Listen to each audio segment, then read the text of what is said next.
بسم اللہ الرحمن الرحیم۔ السلام علیکم۔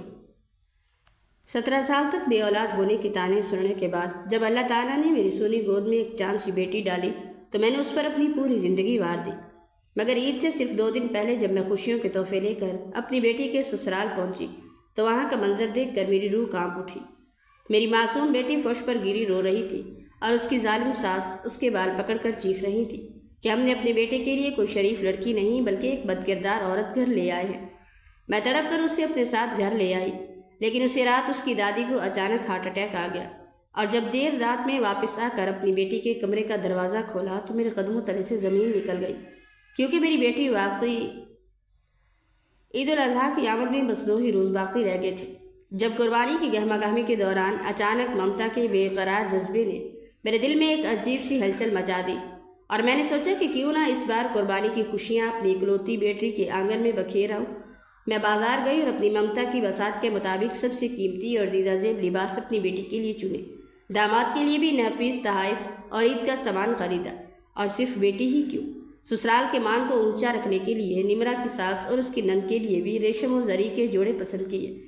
مٹھائی کا ایک بڑا اور سجا ہوا ڈبہ میں نے اپنے ہاتھ میں سنبھال رکھا تھا، جبکہ باقی تمام قیمتی ارمغان اور عید کا سامان گاڑی کی ڈگی میں بھرا ہوا تھا۔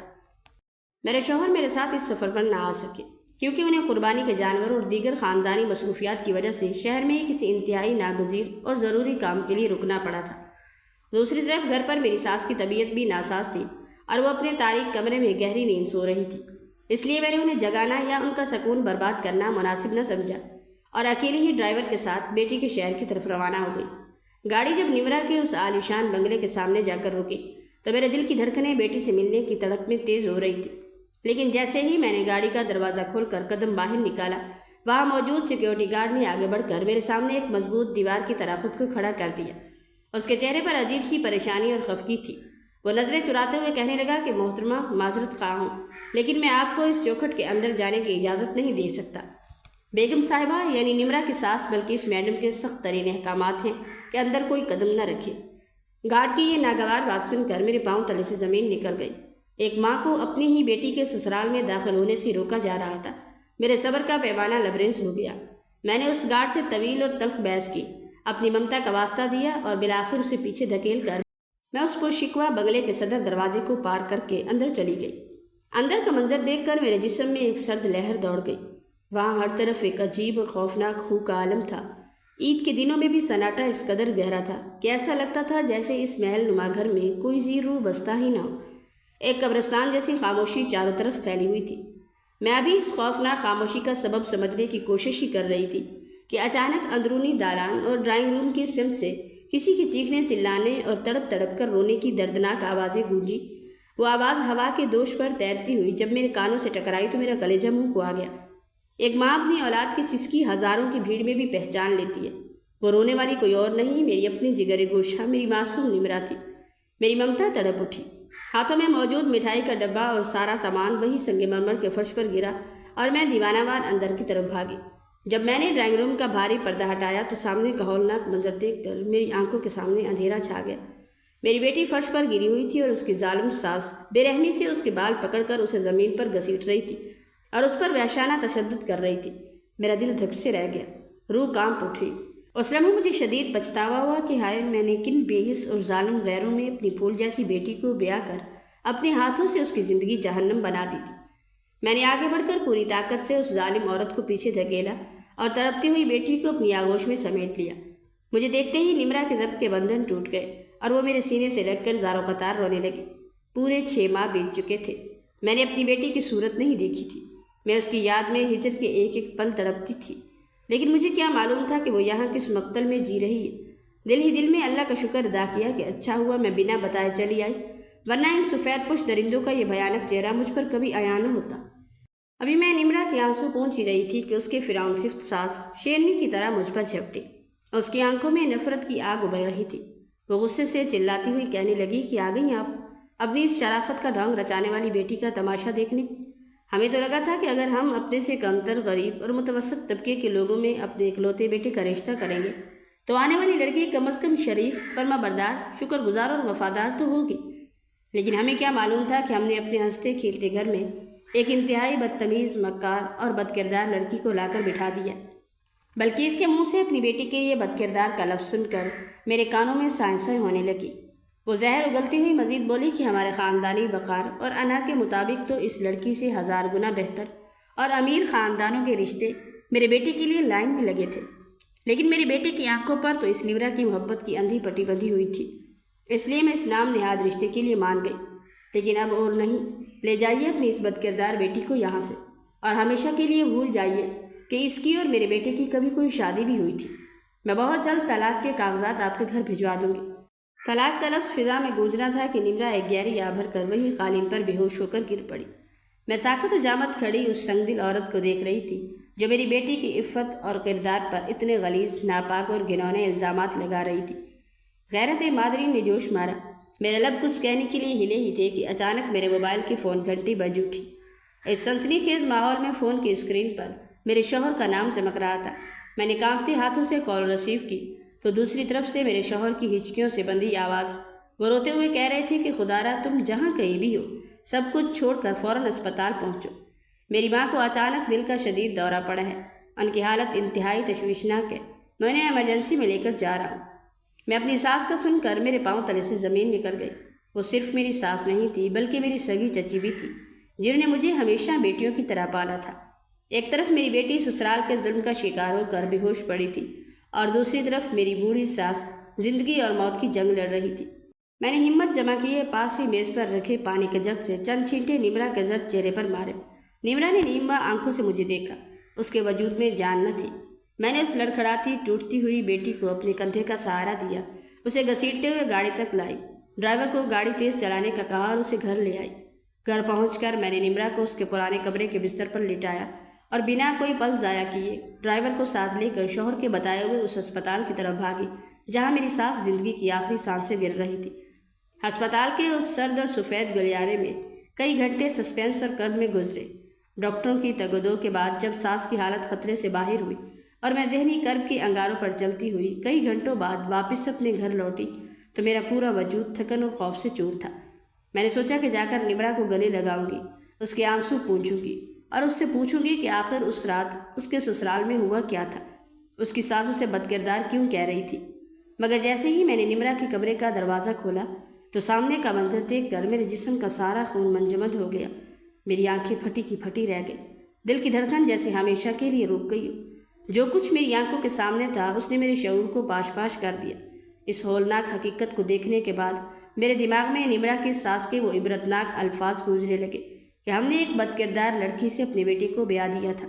میری بیٹی جسے میں نے اپنی ممتا کی لوریوں میں پالا تھا، جس کی پاک دامنی پر مجھے ناز تھا، وہ تو واقعی ہم دو بہنیں تھیں اور ہمارا ایک اکلوتا بھائی تھا جو ہم سب کی آنکھوں کا تارا تھا۔ میں اپنی بہن سے بڑی تھی اور اس لیے پورے گھر کی لاڈلی بھی تھی۔ میری ماں اکثر پیار سے میرا ماتھا چوم کر کہتی تھی کہ علیشہ کا نصیب سب سے بلند ہے، وہ چاند جیسی قسمت لے کر اس دنیا میں آئی ہے، کیونکہ میری چھوٹی بہن کے مقابلے میں میرے شوہر بہت زیادہ کھاتے پیتے اور امیر تھے۔ ان کا کاروبار دن دگنی رات چگنی ترقی کر رہا تھا اور میری زندگی میں عیش و آرام کی کوئی کمی نہ تھی۔ مگر وقت کی بے رحم گردش نے یہ ثابت کر دیا کہ میری بھولی اماں کی وہ بات کتنی غلط تھی۔ بظاہر دنیا کی ہر آسودگی میرے قدموں میں تھی، لیکن اندر سے میں وہ بد نصیب اور اکیلی عورت تھی جس کے آنگن کو قدرت نے ہمیشہ کے لیے سونا اور ویران رکھ دیا تھا۔ میری شادی میرے سگے چچا زاد سے ہوئی تھی۔ ہم دونوں ایک دوسرے کی محبت میں اس قدر ڈوبے ہوئے تھے کہ دنیا کی کوئی پرواہ نہ تھی اور بہت خوشی خوشی اپنی زندگی کی راہوں پر چل رہے تھے۔ اگر ہمارے اس چمکتے ہوئے ہنستے کھیلتے گھر میں کوئی گہرا دکھ تھا، کوئی خاموش تڑپ تھی، تو وہ بس ایک ننھی سی اولاد کی تھی۔ شادی کی شروعاتی چند سال تو ہم دونوں کے اسی آس اور امید کے سہارے ہنستے کھیلتے گزر گئے کہ چلو آج نہیں تو کل اللہ پاک ہماری سونی جھولی بھی خوشیوں سے بھر دے گا اور ہمیں بھی اس عظیم نعمت کا منہ دیکھنا نصیب ہو جائے گا۔ لیکن پھر دیکھتے ہی دیکھتے پلک جھپکتے ہی برس پر برس گزرنے لگے اور یہ خوشی تڑپنے کے باوجود میری جھولی میں نہ آ سکی۔ جب خاموشی کا یہ زہر بڑھنے لگا تو رشتہ داروں اور سسرال والوں نے میرے شوہر پر دباؤ ڈالنا شروع کر دیا اور ہر کوئی انہیں تانے دیتا کہ اب تم دوسری شادی کر لو تاکہ تمہارا نام چل سکے۔ مگر میرے مخلص اور محبت کرنے والے شوہر کا ہر بار دنیا والوں کو یہی ایک کوڑا جواب ہوتا کہ اگر اولاد ہوگی تو صرف میری علیشہ سے ہوگی، ورنہ میں مرتے دم تک کسی دوسری عورت کا نام بھی اپنی زبان پر نہیں لاؤں گا۔ میں نے اولاد کی چاہ میں اپنے جسم پر اتنے ظلم سہے کہ بیان سے باہر ہے۔ جب بھی میں چند دنوں کے لیے اپنے میکے جاتی تو میری بوڑھی والدہ مجھے لے کر طرح طرح کے حکیموں اور ڈاکٹروں کے چکر کاٹتی، اور جب میں اپنے سسرال میں ہوتی تو میری ساس اور نندیں مجھے علاج کے بہانے روز نئے ڈاکٹروں کے پاس لے کر جاتی۔ جب میں یہ بھاری کڑوی دوائیں کھا کھا کر بالکل ہلکان ہو گئی، میرا نکھرا ہوا رنگ کالا پڑنے لگا، میرے ہاتھوں اور پیروں میں ہر وقت ایک عجیب سی آتشی جلن ہونے لگی، اور کثرت ادویات کی وجہ سے میرے معدے کا تو جیسے پورا ستیہ ناسی ہو گیا۔ تو ایک دن میں نے تنگ آ کر دانش کے سامنے ہاتھ جوڑ دیے اور تمام دوائیاں کھانا ہمیشہ کے لیے چھوڑ دی، کیونکہ وقت گزرتے واقعی دیر نہیں لگتی، اور پک جھپکتے ہی ہماری شادی کے 17 طویل سال بیت گئے۔ مگر اولاد کی وہ ادھوری آرزو ہم سبھی کے دلوں میں ایک بے چین چراغ کی طرح مسلسل جلتی رہی اور ہمیں اندر ہی اندر پگھلاتی رہی۔ مجھے اپنے شوہر کی اندرونی کیفیت کا اچھے سے علم تھا۔ وہ ایک مرد تھے اور اپنا دکھ چھپانا جانتے تھے۔ وہ مجھ سے اس محرومی کا درد ہمیشہ چھپاتے اور ماتھا چوم کر کہتے کہ علیشہ، مجھے تم سے اتنی گہری اور سچی محبت ہے کہ مجھے اولاد سے محرومی کا یہ صدمہ اب محسوس ہی نہیں ہوتا۔ وہ ایک بہت اچھے کھاتے پیتے خاندانی گھرانے سے تھے، بڑی جائیداد اور زمینوں کے مالک تھے، مگر افسوس کہ ان کی اس ساری جائیداد کا کوئی وارث ہمارے آنگن میں کھیلنے والا نہیں تھا، اور اسی بات کا رنج اور افسوس میری ساس ہر وقت گھر کے کونے کونے میں بیٹھ کر کیا کرتی تھی۔ ان کے دوسرے بیٹے کا بھی ایک پیارا سا بیٹا تھا جس کو دیکھ کر وہ جیتی تھی، مگر وہ اپنے لاڈلے بیٹے کے لیے ہر وقت اداس اور خون کے آنسو روتی تھی کہ افسوس اس کی نسل کو آگے بڑھانے والا اور دنیا میں اس کا نام لینے والا کوئی ایک بچہ بھی موجود نہیں ہے۔ ساس کی یہی خاموش اداسی اور تانے مجھے اندر ہی اندر ایک گہرے دکھ اور خوف میں رکھتے تھے۔ میں اکثر سوچتی تھی کہ یہ 17 سال کا طویل انتظار آخر کس موڑ پر جا کر ختم ہوگا۔ ان دنوں میرے دل پر اداسی کے گہرے بادل چھائے ہوئے تھے اور میں ایک شدید جذباتی کشمکش سے گزر رہی تھی، کیونکہ میری چھوٹی بہن شفق کے آنگن میں ایک بار پھر ننھی کلیاں کھلنے والی تھی، جبکہ میں شادی کے 17 طویل سال بیت جانے کے بعد بھی نامراد اور اکیلی کھڑی تھی۔ ایک دن جب میں اس کی خیریت دریافت کرنے اس کے ہاں گئی تو وہ اپنے آنے والے بچے کے لیے چھوٹے چھوٹے پیارے لباس تیار کر رہی تھی۔ اسے اس طرح ممتا کے خوبصورت احساس میں ڈوبا دیکھ کر یکایک میرے سینے سے ایک سرد آہ نکلی اور میری پلکیں بھیگ گئی۔ میری یہ بے بسی دیکھ کر شفق کا دل بھی بھر آیا۔ اس کے ہاں یہ چوتھے بچے کی آمد کا وقت تھا۔ اس نے انتہائی محبت سے میرا ہاتھ اپنے ہاتھ میں لیا اور تسلی دیتے ہوئے کہنے لگی کہ میری پیاری آپا، آپ اس طرح دل چھوٹا کیوں کرتی ہیں؟ آپ مجھ سے جو مانگنا چاہیں مانگ لیں۔ میں نے سسکیاں لیتے ہوئے کہا کہ شفق، اگر اس مرتبہ تمہارے ہاں بیٹا ہوا تو تم خود رکھ لینا، لیکن اگر اللہ نے تمہیں بیٹی دی تو وہ تم مجھے سونپ دینا، کیونکہ اس کے پاس پہلے ہی 2 بیٹیاں اور 1 بیٹا موجود تھا۔ اس لیے اس نے میری تڑپتی ہوئی ممتا دیکھ کر اسی وقت ہنستے ہوئے وعدہ کر لیا۔ قدرت کا کرنا ایسا ہوا کہ عین 1 ہفتے بعد باری تعالیٰ نے اسے چاند کے ٹکڑے جیسی بیٹی سے نواز دیا، جس کا نام انہوں نے نائلہ رکھا۔ میں اس معصوم بچی کو اپنی کل کائنات سمجھ کر انتہائی خوشی خوشی اپنے گھر لے آئی، مگر جیسے ہی میں نے اس معصوم جان کے ساتھ گھر کی دہلیز پار کی تو میری ساس نے غصے سے لال پیلا ہو کر اس بے گناہ بچی کو میرے ہاتھوں سے دور دھکیل دیا۔ میری نندوں نے بھی نفرت سے اپنے چہرے دوسری طرف پھیر لیے اور صاف کہہ دیا کہ ہم کسی دوسرے کے خون کو اس گھر میں کیوں پالیں۔ جب رات کے وقت میرے شوہر گھر لوٹے تو ساس اور نندوں نے ایک طوفان کھڑا کر دیا اور ان کے آتے ہی پورے گھر میں ایک کوہرام مچ گیا۔ سب نے مل کر دانش پر شدید دباؤ ڈالا اور حکم دیا کہ اس بچی کو اسی لمحے واپس چھوڑ کر آؤ۔ میرے شوہر بھی اپنی ماں اور بہنوں کی باتوں کے آگے بے بس ہو گئے اور مجھ سے انتہائی سخت لہجے میں کہنے لگے، علیشہ، تمہیں یہ بچی ہر صورت لوٹانی ہوگی، ورنہ تمہارا بھی اس گھر میں کوئی گزارا نہیں اور تم ہمیشہ کے لیے یہاں سے جا سکتی ہو۔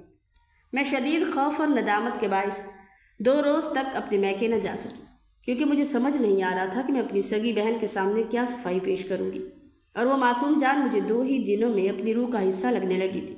اسے خود سے دور کرنے کا میرا دل بالکل نہیں مان رہا تھا، مگر تقدیر کا فیصلہ کچھ اور ہی تھا۔ تیسرے دن وہ چھوٹی سی بچی اچانک تیز بخار میں مبتلا ہو گئی۔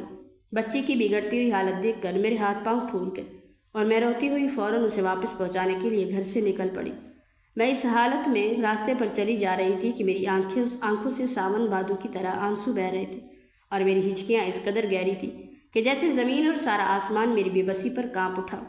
جب کسی مجبور انسان پر دکھ کا ایسا پہاڑ ٹوٹتا ہے تو اس کی فریاد سیدھی پروردگار کے عرش تک پہنچتی ہے، اور شاید اس دن اللہ کی رحمت بھی جوش میں آ چکی تھی۔ میں اس معصوم کلی کو روتے ہوئے اس کے ماں باپ کے پاس چھوڑ آئی اور اپنے گھر لوٹ کر بستر پر گرتے ہی روتے روتے بے سود ہو کر سو گئی۔ اس حالت میں بھی میرے سسرال کے کسی فرد کو مجھ پر ترس نہ آیا اور نہ ہی کسی نے میرے آنسو پوچھے۔ جب میری آنکھ کھلی تو مجھے اپنے ہی گھر کی ہر چیز اجنبی اور بیگانی لگ رہی تھی، جیسے اس صدمے کا میرے دماغ پر گہرا اثر ہو گیا۔ میری ذہنی کیفیت اس حد تک خراب ہو چکی تھی کہ جب میں مکان کے اوپر والی منزل پر جاتی تو مجھے نیچے سے کسی معصوم بچے کے رونے کی صدا سنائی دیتی، اور جب میں گھبرا کر نیچے بھاگتی تو ایسا محسوس ہوتا کہ اوپر والے کمرے سے کوئی بچہ سسکیاں لے رہا۔ پورے 1.5 مہینے تک میں اسی شدید ذہنی تناؤ اور وہم کی دلدل میں دھنستی چلی گئی۔ میری حالت روز بروز بگڑتی جا رہی تھی، دل بری طرح ڈوبنے لگتا تھا اور بیٹھے بٹھائے سر میں شدید چکر آنے لگتے۔ میری یہ حالت دیکھ کر دانش شدید پریشان ہو گئے اور مجھے شہر کے ایک ماہر ڈاکٹر کے پاس لے گئے۔ وہاں پہنچ کر جب معالج نے میرا تفصیلی معائنہ کیا تو اس نے مسکراتے ہوئے میں ایک ایسی حیران کن خبر دی جس نے ہماری ہوش اڑا دیے۔ ڈاکٹر نے کہا کہ آپ کو بہت بہت مبارک ہو، آپ ماں بننے والی ہو۔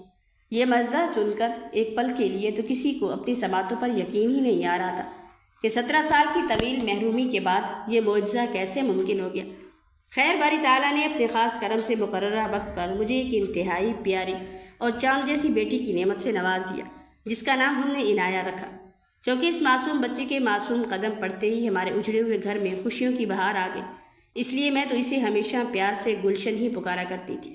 ہر طرف مسرتیں بکھر گئی اور وہ خاندانی مرتبہ اور عزت جو ایک بھانج عورت کا تانا سن سن کر میں کھو چکی تھی، وہ مجھے دوبارہ پورے مان کے ساتھ حاصل ہو گئی۔ اور اب میری ساس اور میرے شوہر دونوں میری اس بیٹی کی پیدائش پر پھولے نہیں سما رہے تھے اور خوشی سے نہال تھے۔ اس ننھے منھے لاڈلے بچے کی خواہش اپنے دل میں پالنا اور بات ہے، لیکن اس کی بہترین اور مثالی پرورش کرنا ایک بالکل الگ اور کٹھن مشقت ہے۔ یہ سچ مچ اپنی جان جوکھم میں ڈالنے کا کام ہے۔ ایک ماں کو اپنے جگر گوشے کی خاطر اپنی راتوں کی نیندیں، اپنا دن کا چین اور اپنا پورا عیش و آرام قربان کرنا پڑتا ہے، اور اس سچی حقیقت کا اندازہ مجھے تب ہوا جب میں نے اپنی بیٹی کی پرورش میں خود کو دن رات کھپا دیا اور جیسے اپنا ہوش و حواس ہی گوا دیا۔ اس کے بعد خدا نے مجھے دوبارہ کوئی دوسری اولاد نہیں دی، لیکن اب ہمیں اپنی زندگی سے یا اپنی قسمت سے کوئی شکوہ شکایت نہیں تھی، کیونکہ میرے مالک نے 17 سال کے ایک طویل اور صبر آزما انتظار کے بعد ایک ایسا خوبصورت پھول ہماری سونی جھولی میں ڈال دیا تھا جو اب ہماری کل کائنات بن چکا تھا۔ ہمارے لیے دنیا کی ہر خوشی ہماری وہی بیٹی تھی جسے میں پیار سے ہمیشہ گلشن پکارا کرتی تھی، اور دھیرے دھیرے میری دیکھا دیکھی گھر اور محلے کے تمام لوگ بھی اسے اسی پیارے نام سے بلانے لگے تھے۔ اس کی معصوم کلکاریاں جب میرے سنسان آنگن میں گونجتی تھی تو یوں لگتا تھا جیسے چاروں طرف خوشیوں کے ساز بج اٹھے ہوں، اور اس کی وہ بھولی ہنسی میرے اداس دل میں امیدوں کے 1000 پھول کھلا دیتی تھی۔ مگر جیسے جیسے وقت کا پہیہ گھوما اور وہ دھیرے دھیرے بڑی ہونے لگی تو اس کی عمر کے ساتھ ساتھ میرے دل میں ایک انوکھی اور گہری فکر بھی سر اٹھانے لگی۔ میری بیٹی اس اتنی بڑی خاندانی جائیداد اور زمینوں کی اکیلی وارث تھی، اور یہی وہ بڑی وجہ تھی جس کی بدولت اس کے لیے اتنی چھوٹی سی عمر سے ہی بڑے بڑے امیر گھرانوں سے رشتوں کے پیغامات آنے شروع ہو گئے تھے۔ ابھی وہ 14 سال کی بھی نہیں ہوئی تھی اور اس کے سر پر معصوم لڑکپن کا سایہ ہی تھا کہ ہر طرف اس کے چرچے ہونے لگے۔ میں اندر ہی اندر کانپ اٹھتی تھی کہ میری بچی ابھی بہت کمسن اور ناسمجھ ہے، اور دنیا والوں کی لالچی نظریں ابھی سے اس معصوم پر جم گئی ہیں۔ میں اپنے دل کی ہر چھوٹی بڑی گھبراہٹ اور پریشانی اپنی سب سے قریبی اور مخلص دوست سے شیئر کیا کرتی تھی، جو میری ہر بات بہت توجہ سے سنتی تھی۔ میری یہ پریشانی سن کر میری دوست ہنس پڑتی اور کہتی کہ ارے میری بولی بہن، تم تو کتنی خوش قسمت ماں ہو۔ دنیا میں بیٹیوں والے تو برسوں تک اپنی جوان بچیوں کے لیے ایک اچھے رشتے کی آس میں ترستے رہتے ہیں، اور ایک تم ہو کہ ابھی تمہاری گڑیا اتنی چھوٹی ہے اور اب سے ہی تمہاری دہلیز پر اتنے بڑے اور شاندار رشتوں کی لائن لگی ہوئی ہے، اور تم الٹا پریشان ہو کر آنسو بہا رہی ہو۔ میری دوست نے مجھے ایک عقل مندانہ مشورہ دیتے ہوئے کہا کہ دیکھو علیشہ، تم ایک دو بہت اچھے اور خاندانی رشتوں کو اپنے ہاتھ میں رکھو، ان لوگوں سے میل جول اور آنا جانا بڑھاؤ، اور انہیں یکدم صاف جواب دے کر مایوس مت کرو، بلکہ پیار سے کہہ دیا کرو کہ ابھی ہماری گلشن بہت چھوٹی ہے اور ہم 1-2 سال بعد ہی اس کی شادی کا سوچیں گے۔ میری دوست کا کہنا تھا کہ اس طرح کی لچکدار بات کرنے سے جس کو واقعی سچے دل سے تمہاری بیٹی کا رشتہ چاہیے ہوگا وہ خوشی خوشی انتظار کر لے گا، اور جس کو جلدی ہوگی وہ خود ہی اپنی راہ لے لے گا۔ میں نے بھی اپنی اس مخلص دوست کی بات پر پورا عمل کیا اور ساتھ ہی ساتھ اپنی بیٹی کی تربیت پر اپنی پوری جان چھڑک دی۔ میں نے اسے کھانا پکانا، کپڑے سینا بونا اور گھرداری کا ہر وہ چھوٹا بڑا سلیقہ سکھایا جو ایک خاندانی لڑکی کا گہنا ہوتا ہے۔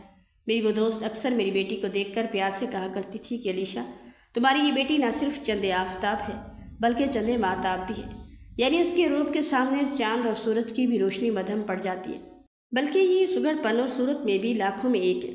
کوئی بڑا ہی قسمت والا ہوگا جس کی یہ دلہن بنے گی، اور وہ گھر بھی سچ مچ لاکھوں میں ایک ہونا چاہیے۔ میری اس دوست کی یہ چکنی چپڑی باتیں مجھے بہت زیادہ متاثر کرتی تھی، لیکن مجھے اس کی بات ذرا بھی خبر نہ تھی لیکن مجھے اس بات کی ذرا بھی خبر نہ تھی کہ وہ خود اندر ہی اندر ہماری دولت اور جائیداد پر نظریں جمائے بیٹھی اور اپنے سگے بھائی سے میری معصوم بیٹی کی شادی کرانا چاہتی۔ میری اس دوست کے ساتھ قربت اور دوستی اسی وجہ سے شروع ہوئی تھی کیونکہ اس نے ہمارے بالکل پڑوس میں ایک گھر لیا تھا اور وہاں کرایہ دار کی حیثیت سے رہنے لگی تھی۔ میں صرف اپنی اس پڑوسی دوست کو ہی جانتی تھی۔ وہ بہت زیادہ پڑھی لکھی، بااخلاق، ہمدرد اور بے حد مہذب خاتون دکھتی تھی۔ وہ میرے ہر چھوٹے بڑے مسائل میں گہری دلچسپی لیتی اور ہمیشہ ان کا بہترین حل بتاتی تھی۔ بس انہی ظاہری خوبیوں کی وجہ سے میں اس کی ایک ایسی گرویدہ ہوتی چلی گئی۔ جو کچھ بھی وہ کہتی میں آنکھیں بند کر کے اس کا کہا مان لیتی تھی۔ جب میری بیٹی نے میٹرک کا امتحان پاس کر لیا تو میری اس چالاک دوست نے ہمدردی کا سماگ رچاتے ہوئے مجھ سے کہا کہ علیشہ اب اسے آگے اور کیا پڑھانا ہے، باہر کا زمانہ بہت خراب ہے، تم اسے ہرگز کالج نہ بھیجو، بلکہ میں خود روز تمہارے گھر آ کر اسے یہاں بیٹھ کر ہی ایف اے کی تیاری کروا دیا کروں گی۔ سچ تو یہ ہے کہ میری اور میرے شوہر کی دلی خواہش تھی کہ ہماری اکلوتی بچی اعلیٰ تعلیم حاصل کرے اور خوب نام کمائے، بلکہ اپنی اس دوست کے کہنے میں آ کر میں نے گلشن کو کالج میں داخلہ نہ دلوایا۔ حالانکہ میری معصوم بچی خود کالج جانے کے لیے بے حد پرجوش تھی اور وہ آگے پڑھنا چاہتی تھی، مگر میں نے اسے پیار سے بہلا پھسلا کر گھر پر رہنے کے لیے راضی کر لیا، اور وہ ماں کی فرمانبردار بیٹی میری بات سن کر میرے سامنے ایک لفظ تک نہ بولی اور چپ چاپ گھر بیٹھ گئی۔ جب میری بیٹی نے میری بات مان کر کالج جانے کا ارادہ چھوڑ دیا اور گھر بیٹھ کر ہی پرائیویٹ ایف اے کا امتحان دے دیا تو ایک روز میری پڑوسن دوست ہمارے گھر مبارکباد دینے کے لیے آئی اور چائے کا کپ ہاتھ میں پکڑ کر بڑے ہمدردانہ لہجے میں بولی کہ علیشہ، اب یہی سب سے مناسب وقت ہے، اس عمر میں بچیوں کی شادیاں ہو جانی چاہیے ورنہ بعد میں اچھے نصیب نہیں ملتے۔ ایک بہت ہی شاندار رشتہ اس وقت تمہارے پاس خود موجود ہے اور اگر تم سنو گی تو اسے کبھی ٹھکرا نہیں سکو گی۔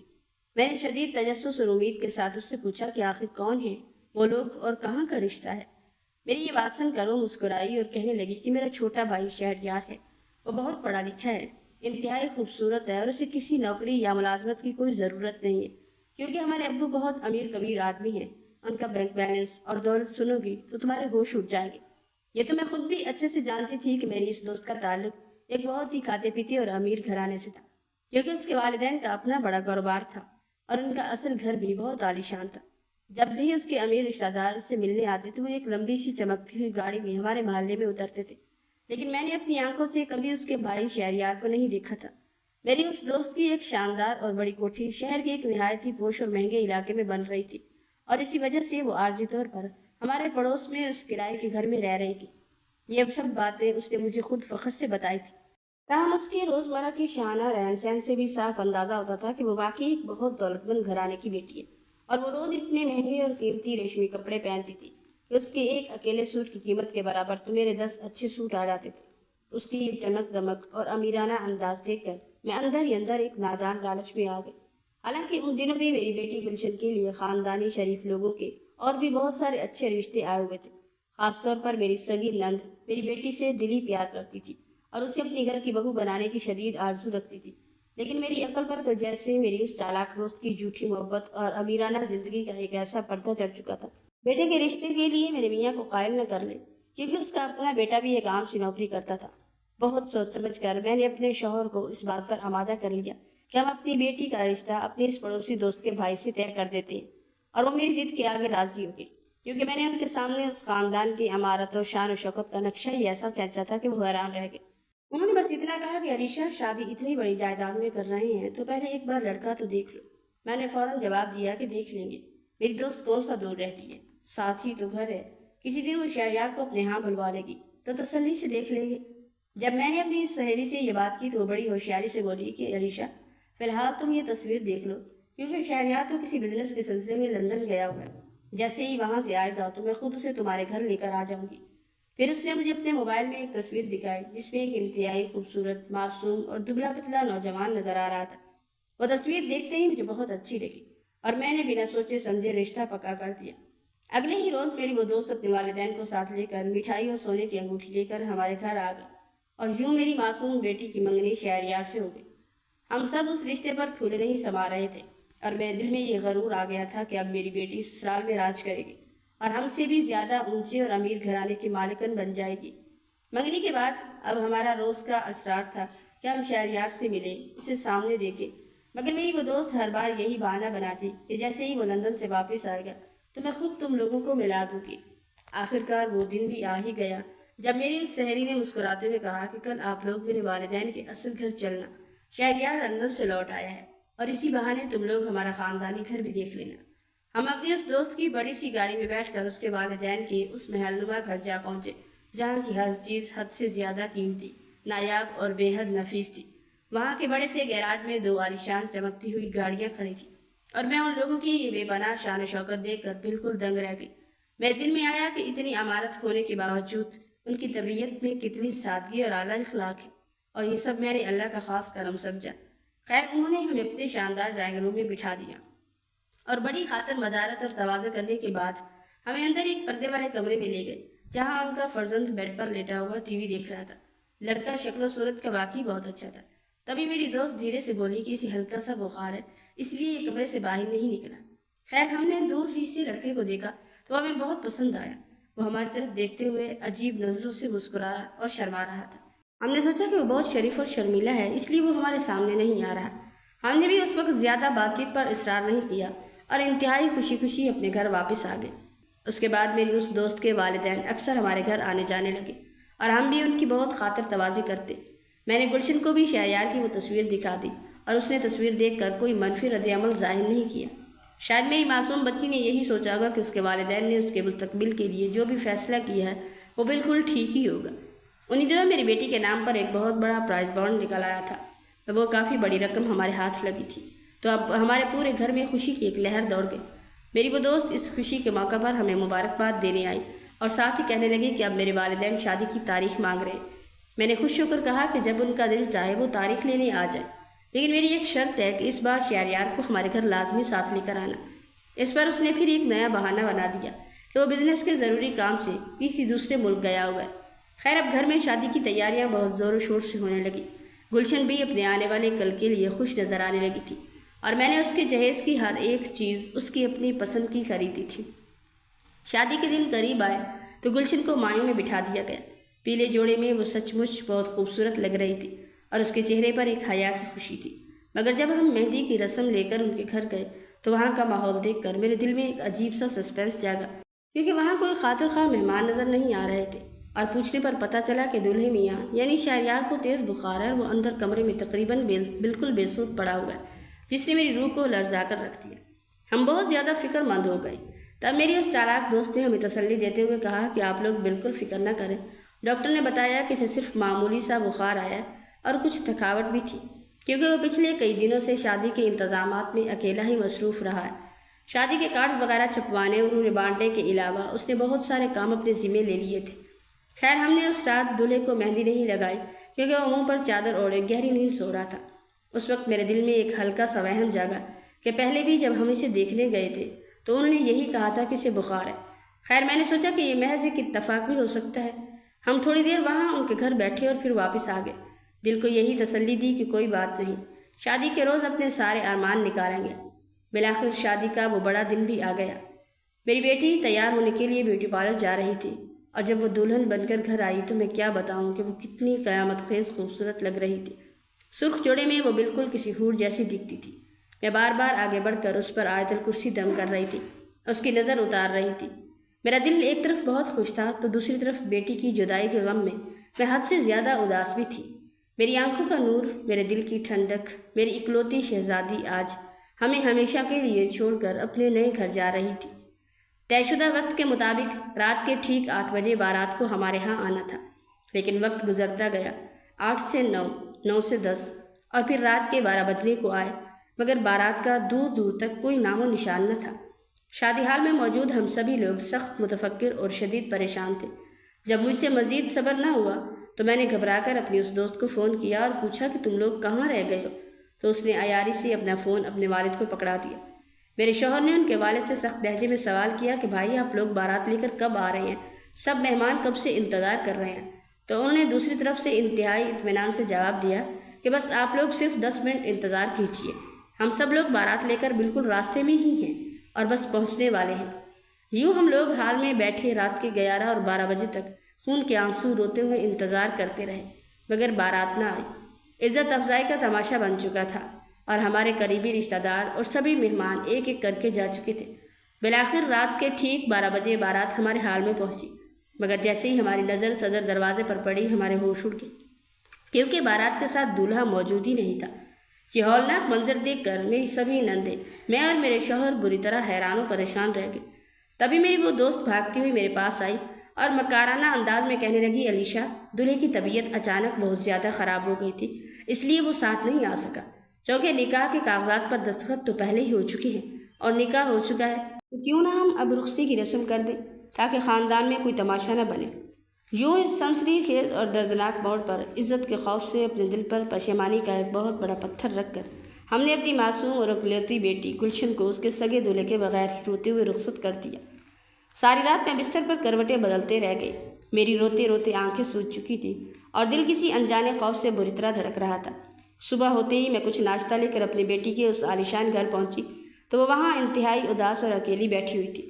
اس نے روتے ہوئے بتایا کہ اس کا دولہا ابھی تک اسپتال میں ہی ہے اور اسے ایک بار بھی اپنے شوہر سے ملاقات کرنے کے لیے نہیں لے جایا گیا۔ گھر پر وہ میری پڑوسی دوست اور اس کے ماں باپ بھی موجود نہیں تھے۔ میری معصوم بیٹی اس اتنے بڑے بنگلے میں بالکل تنہا تڑپ رہی تھی۔ جب میں نے یہ سب اپنے شوہر کو بتایا تو وہ شدید غصے میں آ گئے اور کہنے لگے کہ دیکھ لیا علیشہ، اپنی مرضی کرنے اور بیٹی کی شادی غیروں میں کرنے کا بھیانک انجام، اب بھگتو اس لالچ کی سزا۔ وہ غصے سے تل ملا رہے تھے اور میری بیٹی بھی ان کی باتیں سن کر زاروں قطار روئی جا رہی تھی۔ میں روز ہی اپنی بیٹی کے پاس اس کے سسرال جاتی تاکہ اس کا دل بہلا سکوں اور اس کی دلجوئی کر سکوں، مگر میری وہ مکار دوست ہر بار کوئی نہ کوئی نیا بہانہ بنا کر ہمیں اپنے بھائی سے ملنے ہی نہیں دے رہی تھی۔ جب پانی سر سے گزر گیا تو میں مجبوری کی حالت میں اپنی بیٹی کو واپس اپنے گھر لے آئی۔ ابھی گلشن کو میرے پاس آئے ایک ہفتہ ہی ہوا تھا کہ ایک روز سمرین ہمارے گھر آئے اور کہنے لگی کہ ہم شہریار کو علاج کے لیے لندن لے جا رہے ہیں کیونکہ اس کا بخار اترنے کا نام ہی نہیں لے رہا، اس لیے وہ گلشن کو اپنے ساتھ لے جانے کے لیے آئی ہے۔ ہم سب یہ سن کر سخت پریشان ہو گئے، مگر سمرین کے اصرار پر میں نے بیٹی کو اس کے ساتھ بھیج دیا، لیکن اس کے بعد تو جیسے ہم پر مصیبتوں کا پہاڑ ٹوٹ پڑا۔ ہمیں اپنی بیٹی سے ملنے کی بھی اجازت نہیں تھی۔ ایک دو بار جب ہم تڑپ کر اس کے گھر گئے تو وہاں کھڑے گارڈ نے بتایا کہ وہ سب لوگ تو بیگم صاحبہ اور گلشن کو لے کر لندن جا چکے ہیں، آپ ان سے فون پر رابطہ کریں۔ لیکن جب ہم ان کے دیے ہوئے نمبر پر کال کرتے تو وہ ہماری کال تک نہیں اٹھاتے تھے۔ میں نے دیوانگی کے عالم میں کئی بار بیٹی کے بند گھر کے چکر لگائے اور دوسری طرف میرے شوہر مجھے بار بار تانا دیتے کہ یہ سب تمہاری دوست پر اندھے بھروسے اور لالچ کی وجہ سے ہو رہا ہے۔ بیٹی کے ان دردناک حالات کا ہمارے علاوہ خاندان میں کسی کو بھی پتہ نہیں تھا اور ہم دونوں اس اندرونی گھٹن اور ٹینشن میں دن بدن موم کی طرح گھلتے جا رہے تھے۔ بالآخر جب عید کے دن قریب آئے اور ہر طرف بڑی عید کی تیاریاں شروع ہوئیں تو مجھے کہیں سے یہ خبر ملی کہ میری بیٹی گلشن واپس اپنے ملک آ چکی ہے۔ یہ سنتے ہی ایک ماں کا دل عید کی خوشیوں کو بھول کر اپنی بیٹی سے ملنے کو بےتاب ہو گیا۔ مجھے پتہ چلا کہ سمرین، اس کا باپ اور شہریار ابھی تک لندن میں ہی ہیں، جبکہ گلشن اور اس کے سخت گیر ساس واپس لوٹ آئی ہیں۔ میں جب بھی تڑپ کر بیٹی کے گھر جاتی تو آگے سے مین گیٹ پر ہمیشہ ایک بڑا سا تالا لٹکا ہوا ملتا تھا۔ کئی دن کے چکروں کے بعد میں نے وہاں کھڑے سیکورٹی گارڈ کے سامنے ہاتھ جوڑے اور اس کی بہت منتیں کی تو میری ممتا دیکھ کر اس کا دل پگھل گیا۔ اس نے میری پوشیدہ مدد کرتے ہوئے دھیرے سے کہا، محترمہ، کل شام ٹھیک 4 بجے جب ساس گھر پر اکیلی ہوں گی تو آپ اندر آ جانا۔ اگلے روز جب میں بتائے ہوئے وقت پر وہاں پہنچی تو اندر کا ہولناک منظر دیکھ کر دنگ رہ گئی۔ میری معصوم بیٹی کی ظالم ساس اس کے بال پکڑ کر اسے زمین پر گھسیٹ رہی تھی اور اس پر وحشیانہ ظلم کر رہی تھی۔ اسے بار بار غلیظ زبان میں بد کردار کہہ رہی تھی۔ ایک ماں اپنی بیٹی کے کردار پر اتنے ناپاک الفاظ ہرگز نہیں سن سکتی۔ میری غیرت مادری نے جوش مارا۔ میں نے اس ظالم عورت کو پیچھے دھکیلا اور تڑپتی ہوئی گلشن کو اسی وقت اس مقتل سے نکال کر اپنے گھر لے آئی۔ ابھی میں گھر پہنچ کر گلشن کے آنسو پونچھ ہی رہی تھی کہ اچانک ہسپتال سے میرے شوہر کا فون آ گیا کہ میری بوڑھی ساس کی طبیعت بہت زیادہ خراب ہو گئی ہے اور وہ زندگی اور موت کی جنگ لڑ رہی ہے۔ ساس کی اس نازک حالت کے باعث مجھے گلشن کو وہیں کمرے میں چھوڑ کر فوراً ہسپتال بھاگنا پڑا۔ ہسپتال کے اس کربناک ماحول میں کئی گھنٹے گزارنے کے بعد جب ڈاکٹروں نے ساس کی حالت کو خطرے سے باہر بتایا اور میں ذہنی تھکن سے چور ہو کر واپس اپنے گھر لوٹی تو میرا دل بیٹی سے ملنے کے لیے بے چین تھا۔ مگر جیسے ہی میں نے گلشن کے کمرے کا دروازہ کھولا، سامنے کا منظر دیکھ کر میرے جسم کا سارا خون منجمد ہو گیا۔ میری بیٹی بیڈ پر اوندھے منہ الٹی لیٹی ہوئی تھی۔ پہلے پہل تو میں بری طرح ڈر گئی اور میرا شعور پاش پاش ہو گیا، کیونکہ مجھے لگا کہ شاید کمرے میں اس کے ساتھ کوئی اور بھی ہے اور ساس کے وہ عبرتناک تانے سچ تھے۔ مگر دوسرے ہی پل جب میں نے کانپتے ہاتھوں سے اس کو اوپر سے چادر ہٹائی تو دیکھا وہ بالکل اکیلی تھی اور اس کا پورا وجود بری طرح کانپ رہا تھا اور وہ اپنے منہ سے عجیب و غریب خوفناک آوازیں نکال رہی تھی۔ میں بری طرح ڈر گئی اور روتے ہوئے فوراً اپنے شوہر کو فون کیا۔ ہم دونوں پاگلوں کی طرح سے اسپتال لے کر بھاگے تو وہاں ڈاکٹروں نے معائنہ کرنے کے بعد بتایا کہ مسلسل ذہنی دباؤ، ہجر کے صدمے اور شدید ٹینشن کی وجہ سے اب اس معصوم بچی کو مرگی کے دورے پڑنے لگے ہیں۔ جب مجھے یہ پتہ چلا کہ میری پھول جیسی تندرست بیٹی کو سسرال کے ظلم نے مرگی کا مریض بنا دیا تو میں حیران و پریشان رہ گئی۔ میری روح تک کانپ اٹھی۔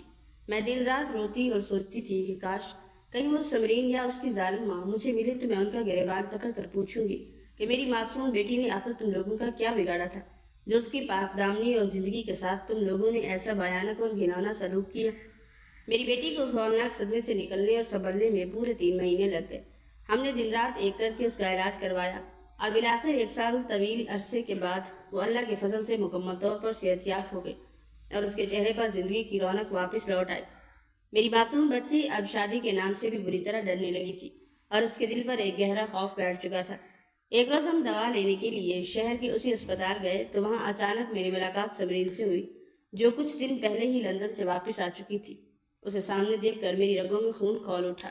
جب میں نے تڑپ کر اسے باتیں سنائی اور اپنی پھول جیسی بچی کی بربادی اور مرگی کی حالت کا رو رو کر بتایا تو وہ شرمندگی سے سر جھکا کر رونے لگی اور ہاتھ جوڑ کر کہنے لگی، علیشا، میں تمہیں ہرگز کوئی دھوکہ نہیں دینا چاہتی تھی، مگر میں اپنے اکلوتے بھائی کی محبت پہ اندھی ہو کر یہ سب کچھ کرنے پر مجبور ہو گئی تھی۔ اس نے روتے ہوئے ایک ہولناک سچائی پر سے پردہ اٹھایا اور بتایا کہ اس کے بھائی شہریار کو ایک شدید قسم کی نفسیاتی بیماری ہے۔ وہ بیٹھے بیٹھے اچانک خوفناک چیخیں مارنے لگتا تھا اور پھر اسے پاگل پن کے شدید دورے پڑنے لگتے تھے۔ شادی والی رات بھی ہال میں آنے سے پہلے ایسا ہی ایک وحشانہ دورہ پڑ گیا تھا اور جب وہ کسی کے قابو میں نہ آیا تو مجبوراً ہمیں اسی رات بارات روک کر اس کو اسپتال میں داخل کرانا پڑا تھا۔ ہم لندن لے جا کر بھی اس کا علاج کرواتے رہے لیکن وہ ٹھیک نہیں ہوا۔ سمرین نے روتے ہوئے مزید کہا کہ ہمارے بابا نے مشورہ دیا تھا کہ اگر اس کی شادی کسی چنگی بھری لڑکی سے کر دیں گے تو وہ ذمہ داری سمجھ کر خود بخود ٹھیک ہو جائے گا۔ ان کی یہ بات ہمیں اس وقت بالکل صحیح لگی تھی، مگر آج تمہاری بیٹی کا یہ حال دیکھ کر ہمیں احساس ہو رہا ہے کہ ہم نے اپنے بھائی کو ٹھیک کرنے کے چکر میں ایک معصوم لڑکی کی ہنستی کھیلتی زندگی ہمیشہ کے لیے تباہ کر دی۔ وہ سامنے کھڑی رو رہی تھی اور مجھے اس کی ان باتوں پر اس قدر شدید غصہ آ رہا تھا کہ میرا دل چاہا کہ میں جھپٹ کر اس کا منہ نوچ لوں اور اس مکار عورت کی بوٹیاں کر دوں، مگر اسپتال میں موجود میرے شوہر نے بر وقت مجھے سنبھال لیا اور میرا ہاتھ پکڑ کر وہاں سے دور لے گئے۔ ویسے بھی اب پچھتاوے سے کچھ نہیں بدلنے والا تھا کیونکہ میری بیٹی کا اس ظالم خاندان سے قصہ ختم ہو چکا تھا اور اسے طلاق مل چکی تھی۔ جس ناسمجھ عمر میں دوسری لڑکیاں ابھی تک غیر شادی شدہ ہوتی ہیں اور اپنے مستقبل کے خواب دیکھتی ہیں، اس معصوم عمر میں میری پاک دامن بیٹی کے ماتھے پر دنیا والوں نے طلاق کا ایک گہرا دھبا لگا دیا تھا۔ جب وہ 22 برس کی ہوئی تو اس کے والد کی طبیعت دن بدن خراب رہنے لگی۔ وہ اپنی زندگی میں ہی اپنی بیٹی کا گھر بستہ دیکھنا چاہتے تھے تاکہ اس کا کوئی سہارا بن سکے، لیکن گلشن اس گہرے صدمے سے ابھی تک پوری طرح سنبھلی نہیں تھی، اس لیے میں اتنی جلدی اس کی دوبارہ شادی نہیں کرنا چاہتی تھی۔ بہت سوچنے کے بعد میں نے یہ فیصلہ کیا کہ اب لڑکا جیسا بھی ہو ہم اسے اپنا گھر جمائی بنا کر اپنے ہی پاس رکھیں گے تاکہ میری بیٹی میری آنکھوں کے سامنے محفوظ رہے۔ جلد ہی ہم نے اپنی جان پہچان میں ایک ایسا لڑکا تلاش کر لیا جو گھر جمائی بننے کو خوشی خوشی تیار تھا۔ وہ لوگ ایک شریف اور اچھے گھرانے سے تعلق رکھتے تھے مگر بہت سفید پوش تھے۔ اب میری آنکھیں کھل چکی تھی اور مجھے اس بات سے کوئی اعتراض نہیں تھا کہ میری بچی کے سسرال والے اس کی دولت یا جائیداد کی وجہ سے اسے شادی کر رہے ہیں۔ بس میرے دل کی ایک ہی تمنا تھی کہ مجھے ایک ایسا ہمدرد داماد مل جائے جو میری ٹوٹی ہوئی بیٹی کو سچے دل سے سنبھال لے اور اس کے پچھلے دکھوں کا مداوع کر سکے۔ لیکن افسوس کہ ہمارے نصیب میں ابھی ایک اور آزمائش لکھی تھی۔ نکاح کے مقررہ وقت سے ٹھیک پہلے اس لڑکے نے شادی سے صاف انکار کر دیا کیونکہ میری بیٹی کی سابقہ ساس یعنی سمرین کی ظالم ماں نے حسد کی آگ میں جل کر اس لڑکے کے کان بھر دیے تھے اور اسے بتا دیا تھا کہ میری بیٹی کو مرگی کے دورے پڑتے ہیں۔ وہ لڑکا اس بیماری کا سن کر ڈر کے مارے اس شادی سے مکر چکا تھا۔ دوسری بار صرف اور صرف میری پرانی بے وقوفی اور سمرین پر اندھے بھروسے کی وجہ سے میری معصوم بیٹی کا اجڑا ہوا گھر دوبارہ بسنے سے پہلے ہی تباہ ہونے جا رہا تھا۔ یہ ہولناک منظر میں جیتے جی کیسے دیکھ سکتی تھی؟ رو رو کر میری حالت غیر ہو رہی تھی اور میرے شوہر تو غصے اور ندامت کے مارے مجھ سے باقاعدہ طور پر منہ پھیرے دیوار کی طرف کھڑے تھے کہ اب دنیا کو کیا منہ دکھائیں گے۔ باہر محفل لگی تھی اور اندر میری بیٹی دوبارہ دلہن بنی بستر پر بیٹھی اس صدمے سے رو رو کر اس کی آنکھیں خوبصورت آنکھیں سوجھی ہوئی تھی اور وہ لرز رہی تھی۔ عین اسی مایوسی کے عالم میں میری سگی نند جنہیں میں پہلے متوسط طبقے کا سمجھ کر منہ نہیں لگاتی تھی وہ تڑپ کر آگے بڑھی اور مجھے بازو سے پکڑ کر ایک الگ کمرے میں لے گئی اور انتہائی محبت سے بولی، بھابھی اگر آپ کی اجازت ہو اور آپ کہیں تو میں اپنی بیٹی کو بھی اسی وقت دلہا بنا کر یہاں لے آتی۔ یہ سن کر میری مرتی ہوئی امیدوں میں جیسے جان آ گئی۔ میں نے فوراً اپنے شوہر سے مشورہ کیا تو وہ بھی اس مشکل گھڑی میں سائمہ کے اس احسان پر روتے ہوئے راضی ہو گئے۔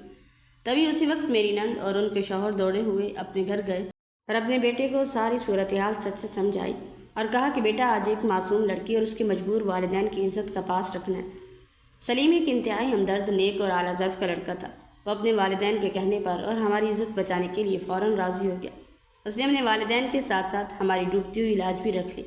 ایک ایسا وقت جب شادی حال میں موجود ہر ایک فرد بارات آنے سے بالکل مایوس ہو چکا تھا اور چاروں طرف خاموشی چھائی تھی، تب اچانک گلی کے باہر سے یہ شور اٹھا کہ بارات آ گئی ہے، بارات آ گئی ہے۔ اس وقت جو میرے اداس دل پر گزری وہ صرف میرا خدا ہی جانتا ہے۔ میں سجدے میں گر کر روتے ہوئے پروردگار سے فریاد کر رہی تھی کہ اے میرے مالک، یہ میرے کس جرم کی سزا ہے جو میری معصوم بیٹی کو بار بار اتنی کٹھن آزمائشوں میں ڈالا گیا؟ کیا میں نے اسی تماشے کے دن کے لیے 17 سال تک رو رو کر آپ سے اولاد مانگی تھی؟ اسی لمحے حال کے باہر اچانک ڈھول اور شہنائی کی گونجدار آواز آئی اور ہر طرف ایک خوشی کا شور مچ گیا۔ نہ جانے کیسے سائمہ نے اتنی جلدی اور اتنے کم وقت میں شہنائی اور ڈھول والوں کا انتظام بھی کر لیا تھا، اور جو باراتی بن کر آئے تھے وہ کوئی غیر نہیں تھے بلکہ وہی ہمارے اپنے قریبی شریف رشتہ دار تھے جو کچھ دیر پہلے حال میں افسوس کرنے بیٹھے تھے، اور اب سائمہ کے کہنے پر لڑکے والے باراتی بن کر شان سے دوبارہ اندر آ گئے تھے۔ خوشی کی اس گہما گہمی میں نکاح کی رسم ہوتے ہی صبح کے 4 بج گئے اور پھر میری بیٹی انتہائی عزت اور وقار کے ساتھ رخصت ہوئی۔ اس کے جاتے ہی میرا گھر تو سنسان اور خالی ہو گیا، مگر پھر بھی میں نے روتے ہوئے اللہ پاک کا کروڑ بار شکر ادا کیا کہ میری معصوم بیٹی کی عزت پاش پاش ہونے سے بچ گئی اور وہ پورے مان کے ساتھ رخصت ہو گئی۔ رخصتی کے وقت سائمہ نے مجھ سے کہا تھا کہ بھابھی، ہم ولیمہ پورے 1 ماہ کے بعد دھوم دھام سے کریں گے، لہٰذا اس طے شدہ فیصلے کے تحت 1 مہینے تک نہ ہم ان کے گھر گئے اور نہ ہی ہماری بیٹی ہم سے ملنے آئی۔ اتنے طویل دن گلشن ہم سے نہیں ملی تھی، جس کی وجہ سے میں اندر ہی اندر بہت فکر مند تھی، لیکن جب 1 ماہ بعد ولیمے کی شاندار تقریب میں میری اس سے ملاقات ہوئی تو اس کا نکھرا ہوا چہرہ دیکھ کر میری جان میں جان آئی۔ وہ سچ مچ بہت زیادہ خوش اور مطمئن تھی۔ اس نے اپنی ساس، اپنے سسر اور اپنے شوہر کی تعریفیں کرتے ہوئے تھک نہیں رہی تھی۔ اس نے بتایا کہ وہ سب لوگ اس کے پچھلے زخموں کو بھلا کر اس کا ایک ملکہ کی طرح بہت خیال رکھتے ہیں اور اسے بے پناہ محبت دیتے ہیں۔ اب جب میں نے سکون سے غور کیا تو مجھے اپنی نادانی پر شدید افسوس ہوا کہ میں ناحق اس مکار سمرین کی جھوٹی چمک دمک اور امیرانہ باتوں میں آ گئی تھی، حالانکہ اس ظالم دوست سے 1000 درجہ اچھی اور سچی میری اپنی نند تھی، جو پہلے دن سے دل کی گہرائی سے میری بیٹی کو اپنی بہو بنانا چاہتی تھی، اور میرا داماد تو اس ذہنی مریض شہریار سے کہیں زیادہ لائق، برسر روزگار اور بے حد خوبصورت تھا۔ نہ جانے کیوں اس وقت میری عقل اور آنکھوں پر دولت کا ایسا اندھا پردہ اور پٹی بن گئی تھی کہ میں اپنے مخلص رشتوں کو پرکھ نہ سکی۔ اب جب بھی میں اکیلی بیٹھتی ہوں تو کام پڑھتی ہوں اور سوچتی ہوں کہ اس سارے کھٹن وقت میں اگر میری نند سچے دل سے میرا ہاتھ ساتھ نہ دیتی تو آخر دنیا میں میری کتنی بڑی سبکی اور بدنامی ہوتی، اور لوگ میری بے گناہ بیٹی کے کردار پر طرح طرح کی باتیں بناتے، کیونکہ قدرت کا کھیل دیکھو کہ ہر بار اس کی بارات کسی نہ کسی سسپینس کی وجہ سے دیر سے آئی، مگر بالآخر خدا نے سائمہ اور سلیم کی صورت میں میری بیٹی کا اجڑا ہوا گھر ہمیشہ کے لیے بسا دیا اور میری گلشن کے آنگن میں سچی بہار آ گئی۔